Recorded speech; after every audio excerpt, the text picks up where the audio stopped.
Alors aujourd'hui, je voudrais qu'on aborde le sujet sur la vie de Merlin.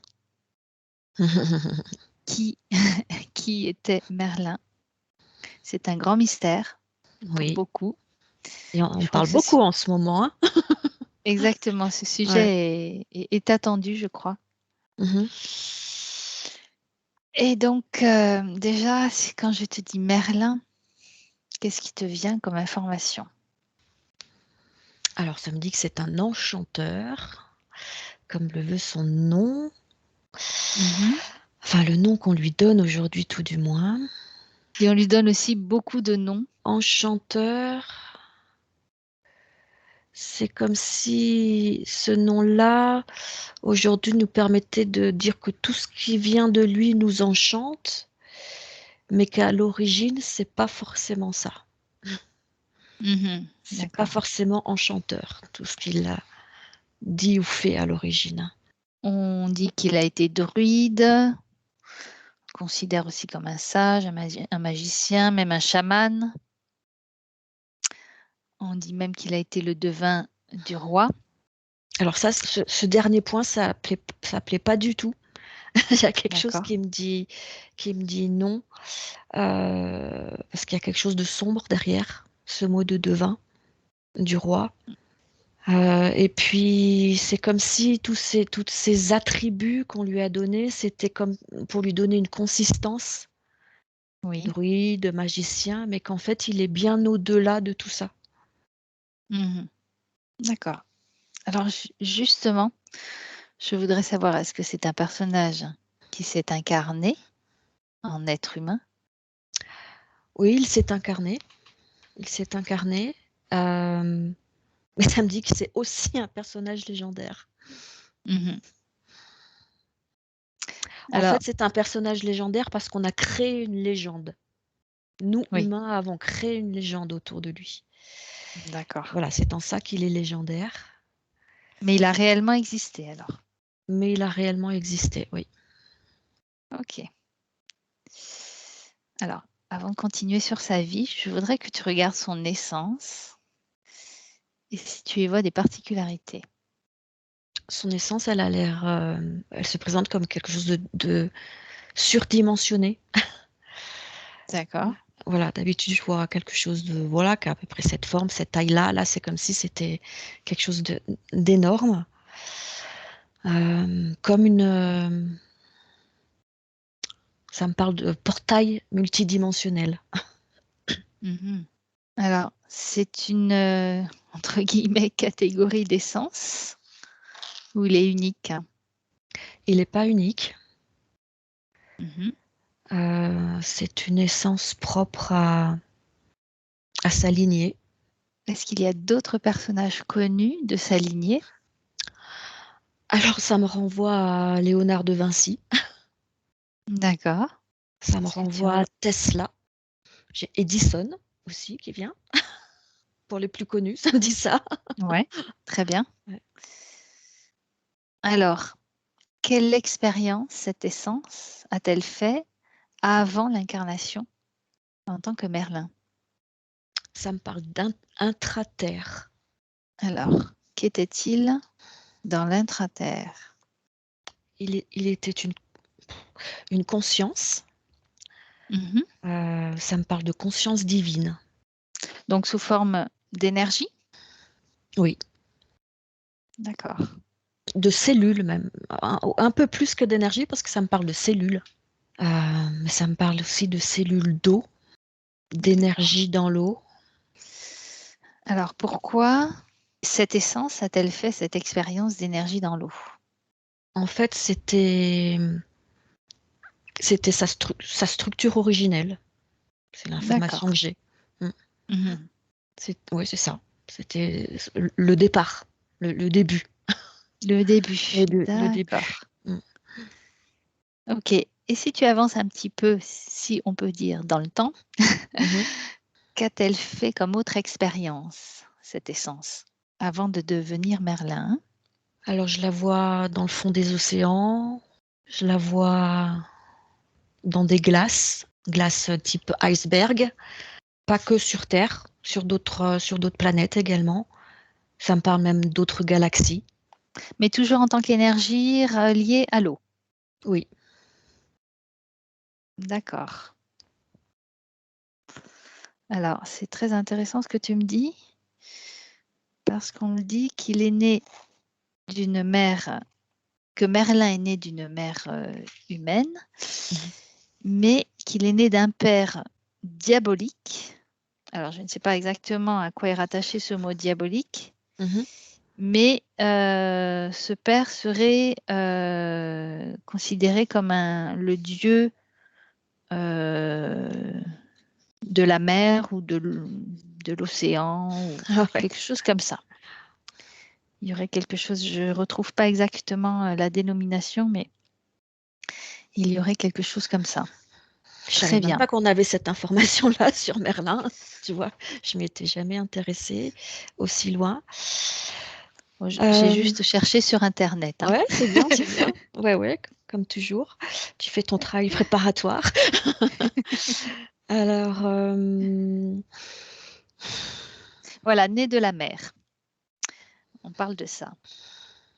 Un démon maritime ou un vieux de la mer, ça ce serait son père, né de la mer. C'est intéressant. oui, né de la mer, moi, ça me parle à la fois mer M-E-R-E et mer M-E-R. D'accord. Comme si la mer M-E-R était aussi la mer M-E-R-E. D'accord. Voilà. Ok. Démon maritime, pour moi, c'est comme si ça fait flop, quoi. Ça parle Ouais. pas du tout, du tout. Euh, non. Par contre, la mer, dans les deux sens du terme, oui, ça paraît beaucoup plus juste. D'accord. Maintenant, Très bien. effectivement, si c'est incarné, il a forcément un père. Oui. Ou après, ça, c'est juste, comment dire, une interprétation. Hein. Il fallait bien expliquer d'où il venait et Oui, on avait quelques pour le coup, ça fait indices. partie de Et la légende. voilà, Voilà, ça me dit pour le coup, exactement. cette partie-là fait partie de la légende. Mm. Mm. Ok, très bien. Alors, regarde son essence. Où est-elle aujourd'hui? Qu'est-ce qu'elle fait si elle fait quelque chose? Alors déjà, elle est pas réincarnée aujourd'hui. D'accord. Ça me dit qu'elle est à disposition, euh, comme si elle était en attente d'incarnation, justement. D'accord. Euh, mais qu'en attendant, elle est quand même à disposition en termes d'informations emmagasinées. Alors, qu'est-ce qu'elle a emmagasiné comme information? Parce que tu fais référence à Léonard de Vinci, Tesla, etc. Et ce sont plutôt des savants. Hein. Oui. Donc, qu'est-ce que cette essence, cette lignée d'essence a comme information? L'innovation, la création, le secret des chiffres. Des chiffres sacrés? Oui, ce que nous, on peut appeler les chiffres sacrés, oui. D'accord. Mm. Ou la géométrie sacrée?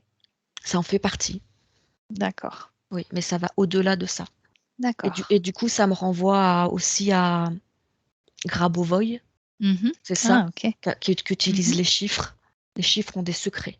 Les combinaisons de chiffres. Alors maintenant, on va en arriver au moment où il décide, où cette essence décide de s'incarner. Quelle est sa mission en tant que Merlin? Ça me dit apporter la découverte. La découverte de soi, la découverte de tout. La découverte de la connaissance? Alors, apporter la connaissance, oui. Mhm. Apporter la connaissance du tout. Et notamment, ça me parle de l'univers végétal, de Oui. l'univers minéral, de l'univers animal, des essences de tous ces univers. Mhm. La connaissance des essences de tous ces univers. Alors effectivement, hein, il est très proche de la nature. Si tu regardes son ADN, est-ce que tu vois des particularités, des caractéristiques? Alors, C'est comme si ça me dit qu'il n'a pas d'ADN tel qu'on pourrait, nous, aujourd'hui, le dessiner. Tu sais, qu'on voit sous forme d'ellipse. Oui. Euh, Effectivement, j'ai pas du tout ça qui se présente quand on parle d'ADN. Alors, il n'a pas d'ADN au sens où l'entend et on le comprend aujourd'hui.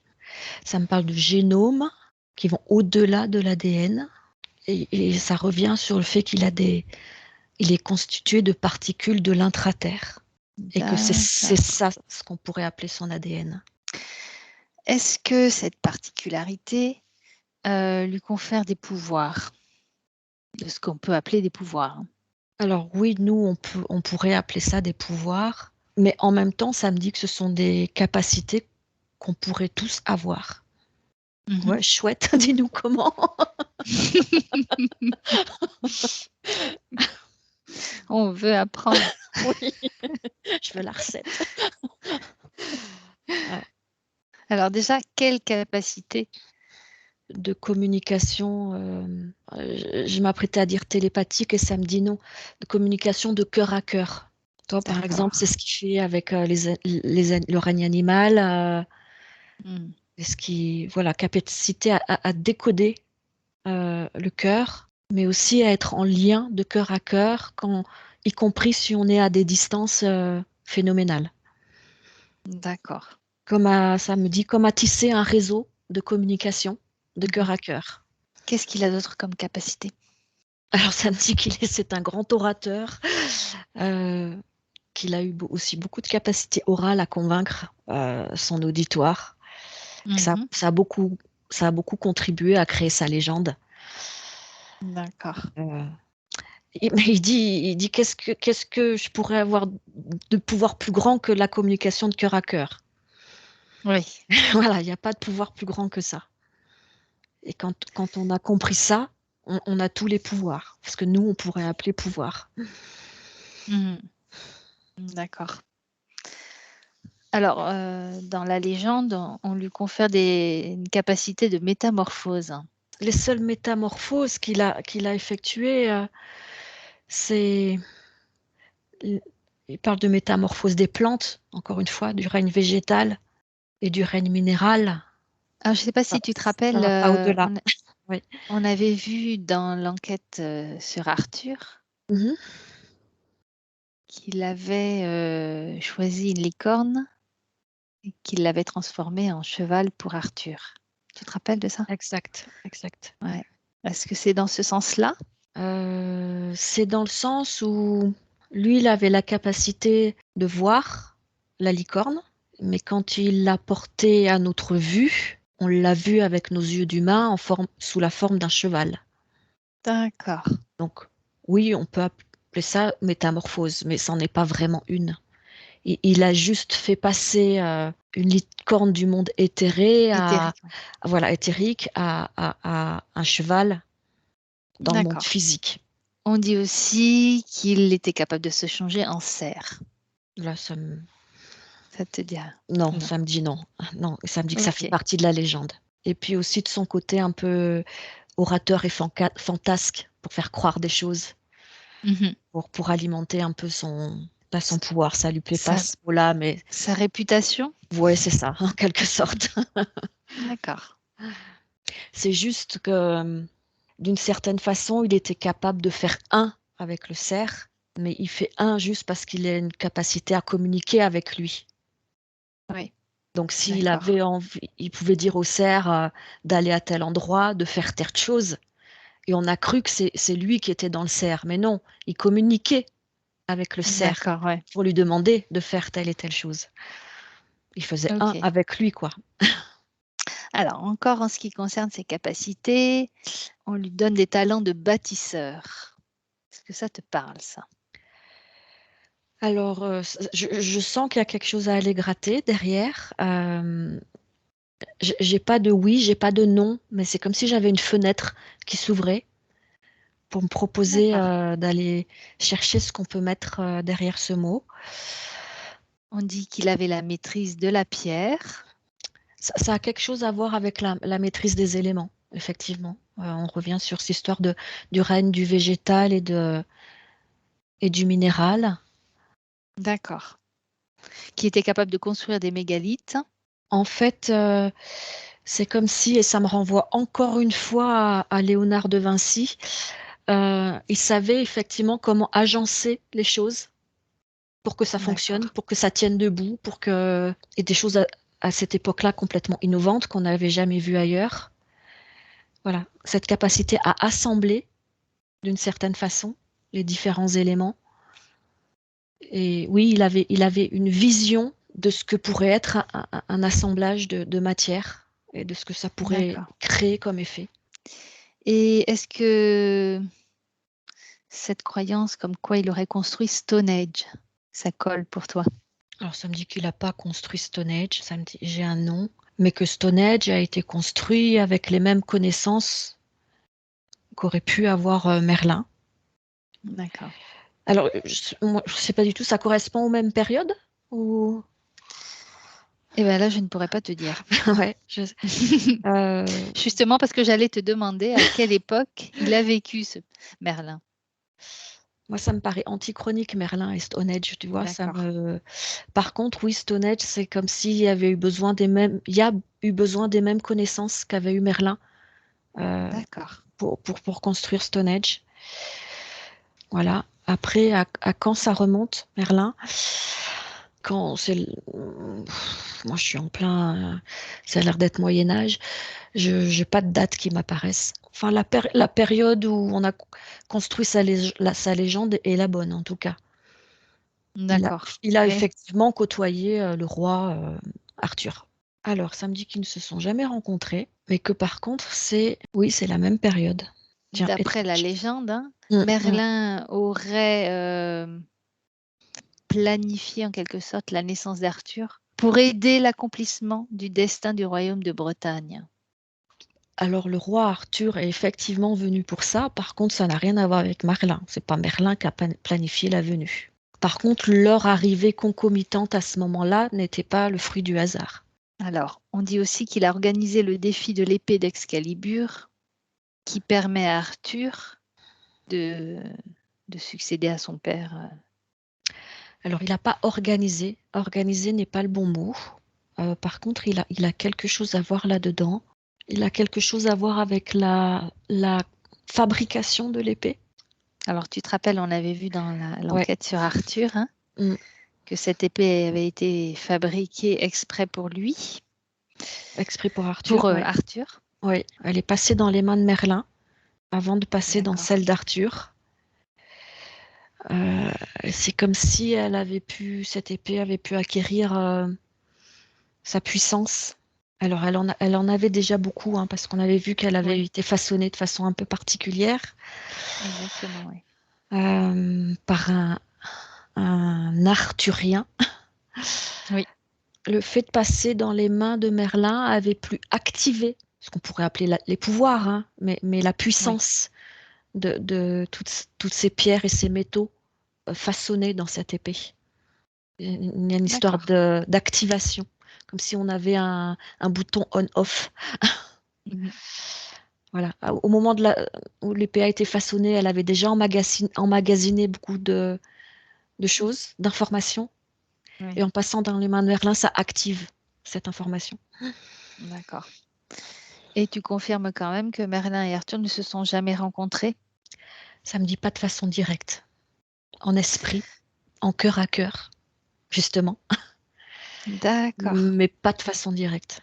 On dit également que Merlin aurait incité Arthur, alors je suppose que c'est de cœur à cœur, à instituer la table ronde afin que les chevaliers qui la constituent puissent se lancer dans des missions et notamment la fameuse quête du Graal. Inciter indirectement et on repasse le lien, se refait par l'épée. C'est par ce D'accord. biais-là qu'on peut dire qu'il a incité Arthur à créer, voilà, à créer la table ronde. Mais c'est en fait l'épée qui est D'accord. réellement l'instigatrice, si on peut dire, de cette idée. Donc indirectement Merlin, puisque c'est Merlin qui a activé l'épée. Est-ce qu'il a un rôle dans cette quête du Graal, Merlin? Alors ça me dit que oui, il a un rôle dans cette quête du Graal. C'est comme si lui, il avait l'information de où chercher et que c'est ça qu'il avait activé dans l'épée. Ça devient un peu D'accord. compliqué là, mais je sais qu'il ne faut pas forcément chercher à comprendre tout ce qu'on dit. Il sait dans quelle direction chercher et que donc il a D'accord. donné cette information-là via l'épée. Et alors, dans quelle direction faut-il chercher pour cette quête du Graal? La raison est à la fois simple et évidente. Je pense qu'elle va sauter aux yeux et au cœur de tout le monde, hein. C'est le cœur, hein, la direction Oui, du cœur. d'accord. Mm. Est-ce que les chevaliers l'ont compris? Pas tous, certains. Certains l'ont compris. D'accord. D'ailleurs, ça me dit que ceux qui l'ont compris ont rapidement baissé les armes et d'autres non. D'autres sont restés dans une quête effrénée de quelque chose d'extérieur à eux. Mhm. Alors que, encore une fois, le Graal, il est à l'intérieur de soi. Exactement. Ouais. Mm.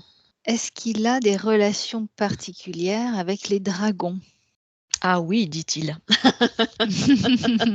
Déjà, il Oui, les perçoit au même titre qu'il peut percevoir une licorne et percevoir tous ces êtres, si on peut dire, du monde subtil.